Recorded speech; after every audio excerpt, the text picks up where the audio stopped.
Hello, good morning. എല്ലാവർക്കും സുഖമല്ലേ? അപ്പം നമുക്കിന്ന് എൻ്റെ ഒരു ദിവസം കണ്ടാലോ?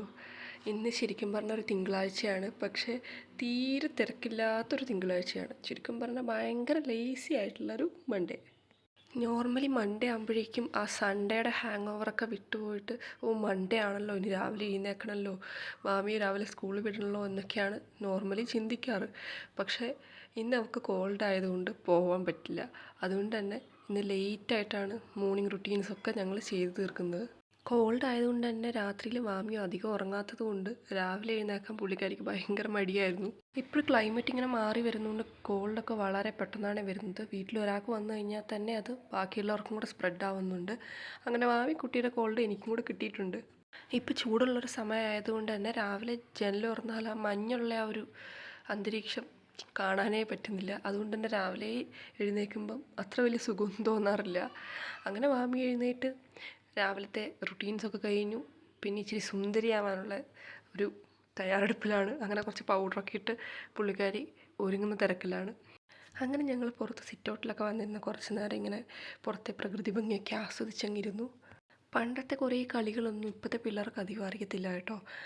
പണ്ടത്തെ കുറേ കാര്യങ്ങൾ എനിക്കിപ്പോഴും ഓർമ്മയില്ല, പക്ഷെ ഓർമ്മയുള്ള കളികളിലൊക്കെ കുറച്ചെണ്ണം എന്നാന്ന് വെച്ചാൽ ഉറുമ്പുറുമ്പ്, അപ്പവും ചുട്ട് അടയും ചുട്ട്, ഇതൊക്കെയാണ് ഓർമ്മയുള്ള കളികൾ. ഇനി സ്കൂളിൽ പോകണ്ടാത്തത് കൊണ്ട് തന്നെ ഞങ്ങൾ അതൊക്കെ ഇരുന്നങ്ങ് കളിച്ചു. ഈ ഒരു പ്രായത്തിലാണ് നമ്മൾ കുഞ്ഞുങ്ങളുടെ കൂടെ ഏറ്റവും കൂടുതൽ സമയം സ്പെൻഡ് ചെയ്യേണ്ടത്. കാരണം അവർ വളർന്നു കഴിഞ്ഞാൽ ഇതുപോലുള്ള മൊമെൻറ്റ്സ് നമുക്ക് ഒരിക്കലും കിട്ടില്ല. ഈ ഒരു സമയത്ത് മാത്രമേ നമുക്ക് അവരെ നമ്മുടെ അടുത്ത് കിട്ടത്തുള്ളൂ. കുറച്ചും കൂടെ കഴിഞ്ഞ് കഴിഞ്ഞാൽ അവർ വളർന്നു കഴിഞ്ഞാൽ അവർ അവരുടേതായ കാര്യങ്ങൾക്ക് വേണ്ടി മാറും. അപ്പോഴേക്കും നമ്മൾ ഇങ്ങനെയുള്ള കാര്യങ്ങൾ ചെയ്തില്ലല്ലോ എന്ന് കരുതി റിഗ്രറ്റ് ചെയ്യേണ്ടി വരും. അതുകൊണ്ട് തന്നെ ഞാൻ ഈ ഒരു ഫേസിൽ ഇങ്ങനെയുള്ള മൊമെൻറ്റ്സൊക്കെ ഒത്തിരി അങ്ങ് ആസ്വദിക്കുന്നുണ്ട്. കുഞ്ഞു സന്തോഷങ്ങളൊക്കെ ഞാനിങ്ങനെ ഫോണിൽ ക്യാപ്ചർ ചെയ്ത് വെക്കും. എന്നിട്ടത് വല്ലപ്പോഴൊക്കെ എടുത്തിങ്ങനെ നോക്കും. പഴയതൊക്കെ ഇങ്ങനെ കുറേ കഴിഞ്ഞ് കഴിയുമ്പോൾ എടുത്ത് നോക്കുമ്പം ഒരു വല്ലാത്തൊരു സുഖം ഇങ്ങനെ മനസ്സിൽ വരും കേട്ടോ. അങ്ങനെ മാമിക്കുട്ടി വലുതായി കഴിയുമ്പം ഈ എടുത്തു വെച്ചിരിക്കുന്ന പഴയ കാലത്തെ ഫോട്ടോസും വീഡിയോസൊക്കെ കാണിച്ചു കൊടുക്കുമ്പം അവളുടെ മുഖത്തുണ്ടാകുന്ന എക്സ്പ്രഷൻസും അവളുടെ സന്തോഷവും കാണാൻ വേണ്ടി ഞാനിപ്പോഴേ പ്രിപ്പയർ ആയിട്ടാണ് ഇരിക്കുന്നത്. നമുക്ക് അവർക്ക് വേണ്ടി ചെയ്തു കൊടുക്കാൻ പറ്റുന്ന ഏറ്റവും വലിയ കാര്യം എന്ന് പറയുന്നത് അവർക്ക് വേണ്ടി സമയം സ്പെൻഡ് ചെയ്യുക. അവർ പറയുന്നത് ക്ഷമയോടെ ഇരുന്ന് കേൾക്കുക. എനിക്ക് ക്ഷമ കുറവാണ്, എന്നാലും ഞാനിരുന്ന് കേൾക്കാറൊക്കെ ഉണ്ട്. കാരണം നമുക്ക് പിന്നെ ഒരു അവസരത്തിൽ ഇങ്ങനെയൊന്നും കിട്ടില്ല. അങ്ങനെ കട്ടൻ കാപ്പിയൊക്കെ എടുത്ത് അവിടെ വന്നിരുന്ന് പുതുതായി ഒരു ശീലം തുടങ്ങിയേക്കാമെന്ന് വിചാരിച്ചു. അതായത് സ്കൂളിലൊക്കെ പഠിക്കുന്ന സമയത്ത് ഞാൻ പേപ്പറൊക്കെ രാവിലെ എടുത്ത് വായിക്കുമായിരുന്നു. കാരണം അതിനൊരു ഉദ്ദേശമുണ്ട്. ഇന്ന് സ്കൂളിൽ പോകണോ, എന്തെങ്കിലും തരത്തിലുള്ള ലീവുണ്ടോ എന്നൊക്കെ അറിയാൻ വേണ്ടിയിട്ടായിരുന്നു പേപ്പർ അന്നൊക്കെ എടുത്ത് വായിച്ചുകൊണ്ടിരുന്നത്. പിന്നെ കോളേജിലൊക്കെ എത്തിയപ്പോഴേക്കും പേപ്പർ വായിക്കുന്ന ശീലമൊക്കെ ഞാൻ നിർത്തി. അതിനൊരു കാരണമുണ്ട്. മഴ വന്നാലും വെള്ളപ്പൊക്കം വന്നാലും പ്രൊഫഷണൽ കോളേജിലുള്ള സ്റ്റുഡൻസിന് ലീവ് കിട്ടുന്നത് വളരെ കുറവാണ്. അതുകൊണ്ട് തന്നെ എനിക്ക് ഇൻട്രസ്റ്റ് അതോടെ തീർന്നു പേപ്പർ വായനയുടെ. ഒന്നെങ്കിൽ ഈ കാരണം കൊണ്ട്, അല്ലെങ്കിൽ വേറെ ജില്ലയിലായിരിക്കും എൻ്റെ കോളേജ് ഉണ്ടായിരിക്കുന്നത്. ആ ഒരു കാരണം കൊണ്ട് കിട്ടുന്ന ലീവുകളൊക്കെ ഇല്ലാതായി പോയിക്കൊണ്ടായിരുന്നത്. ഇന്നത്തെ പേപ്പറിൻ്റെ ഫ്രണ്ട് പേജിൽ തന്നെ ഇലക്ഷൻ ന്യൂസാണ് ഉണ്ടായിരുന്നത്. പിന്നെ പേജ് മറിച്ച് നോക്കിയപ്പോഴേക്കും നടുക്കത്തെ പേജിൽ തന്നെ കുറേ സ്ഥാനാർത്ഥികളുടെ ഫോട്ടോസൊക്കെ ഉണ്ടായിരുന്നു. പിന്നെ ഞാൻ അതിനകത്ത് നിന്ന് നമ്മുടെ സ്ഥാനാർത്ഥിയെ തപ്പി കണ്ടുപിടിച്ചു. പിന്നെ കുറച്ച് ന്യൂസൊക്കെ വായിച്ച് ആ കാപ്പിയൊക്കെ കുടിച്ച് അങ്ങനെ അങ്ങ് ഇരുന്നു. ആ സമയത്ത് മാമിക്കുട്ടിയായിട്ട് ഇന്ന് കാർട്ടൂൺ കാണാൻ വേണ്ടി തുടങ്ങിയിട്ടുണ്ട്. പിന്നെ ബ്രേക്ക്ഫാസ്റ്റ് കഴിക്കേണ്ട സമയമായി. ഇന്ന് ഇവിടെ ഇടിയപ്പം കടലക്കറിയാണ്. അങ്ങനെ ഇടിയപ്പമൊക്കെ ഉണ്ടാക്കി ബ്രേക്ക്ഫാസ്റ്റ് എടുത്തുകൊണ്ട് പോയി ഇരുന്ന് TV കണ്ടു കഴിക്കാമെന്ന് വിചാരിച്ചു.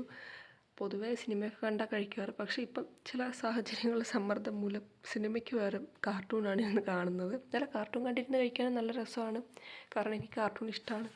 അങ്ങനെ കാപ്പിയെ കുടിയൊക്കെ കഴിഞ്ഞു. പിന്നെ കുറച്ച് പണികളൊക്കെ ഉണ്ടായിരുന്നു. അതൊക്കെ ഒന്ന് ചെയ്ത് കഴിഞ്ഞ് മാമിക്കുട്ടിയുടെ കുറച്ച് കാര്യങ്ങളൊക്കെ ഉണ്ടായിരുന്നു. അതും ചെയ്ത് കഴിഞ്ഞപ്പോൾ കുറച്ച് സമയം കിട്ടിയായിരുന്നു. അന്നേരം കുറച്ച് നേരം ഇരുന്ന് വായിക്കാമെന്ന് വിചാരിച്ചു.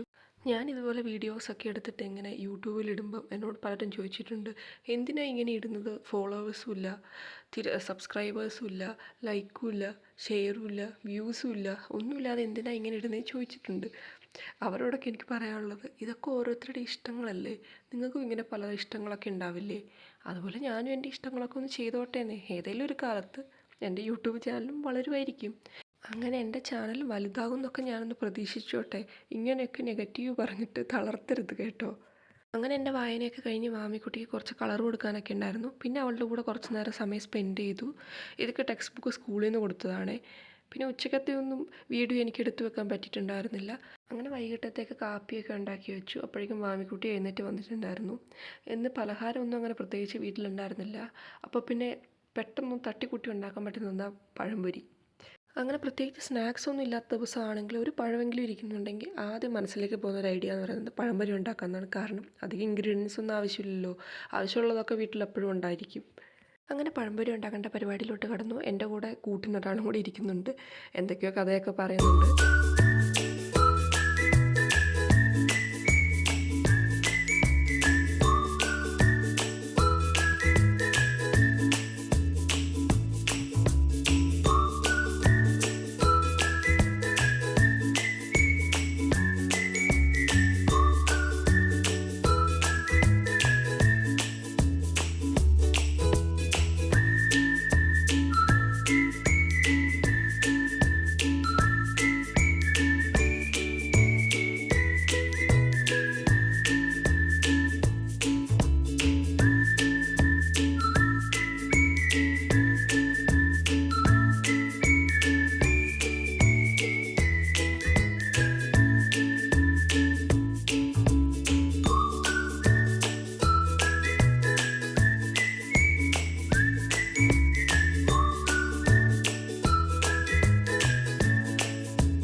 അങ്ങനെ ഒരു 10-20 മിനിറ്റത്തെ പരിപാടിക്ക് ശേഷം പഴംപൊരിയൊക്കെ ഉണ്ടാക്കിയെടുത്തു.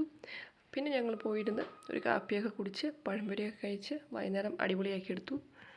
അപ്പോൾ ഇന്നത്തെ വീഡിയോ ഇത്രയേ ഉള്ളേ. ഞങ്ങളുടെ വീഡിയോ ഇഷ്ടമായാൽ സബ്സ്ക്രൈബ് ചെയ്യാൻ മറക്കരുതേ. അപ്പോൾ അടുത്ത വീഡിയോ കാണാം. ബൈ.